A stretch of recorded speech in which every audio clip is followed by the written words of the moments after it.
It was an important day for the country's infrastructure ambitions as Prime Minister Narendra Modi inaugurated the modernized unit of Rourkela Steel Plant in Odisha.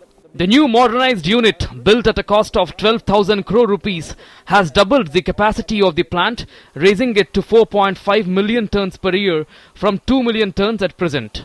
Stressing on the Make in India plan, Prime Minister said that merely selling the raw material will not lead to rapid progress of the country, but adding value to the products will be the key to rapid growth and employment generation. Bharat के पास जो कच्चा माल है, भारत के पास जो खनिज संपदा है, खान खनिज में हमारा जो सामर्थ्य है, उसमें वैल्यू एडिशन होना चाहिए, उसका प्रोसेसिंग होना चाहिए, उसकी मूल्य वृद्धि होनी चाहिए और उसमें से उत्पादित चीजें हो वो विश्व के बाजार में उत्तम प्रकार की चीजों के रूप में जाएगी तो भारत की आर्थिक ताकत भी अनेक गुना बढ़ेगी. Praising the role of steel sector in strengthening the defense of the country, Prime Minister thanked the hard-working men and women of Rourkela plant for keeping India ahead in the steel production in the world. ये steel उत्पादन का काम राष्ट्र की रक्षा के साथ भी जुड़ा हुआ है. ये स्टील उत्पादन का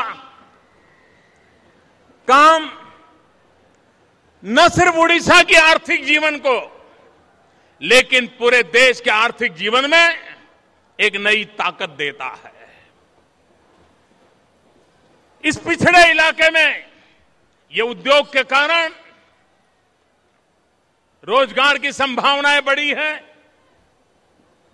यहां के गरीब से गरीब व्यक्ति के लिए रोजी रोटी का अवसर उपलब्ध हुआ है और आने वाले दिनों में उसके विकास के कारण और अधिक रोजगार की संभावनाएं होगी, विकास के और नए अवसर पैदा होने वाले. Referring to the new initiatives of the government by devolving more financial resources to the states, Prime Minister said that with the new provisions of the Finance Commission, Odisha will now get 25,000 crore rupees annually as share from tax revenues. Prime Minister also referred the latest coal block auction, which has fetched more than 2 lakh crore rupees, to assert that this was possible only because of the transparency policy of auction devised by the government. जिन 204 खदानों से हिंदुस्तान की तिजोरी में 1 रुपया नहीं आता था, सिर्फ 20 की नीलामी से 2 लाख करोड़ रुपए से ज्यादा रकम सरकार के खजाने में आया. और ये पैसे दिल्ली के खजाने में जमा नहीं करेंगे.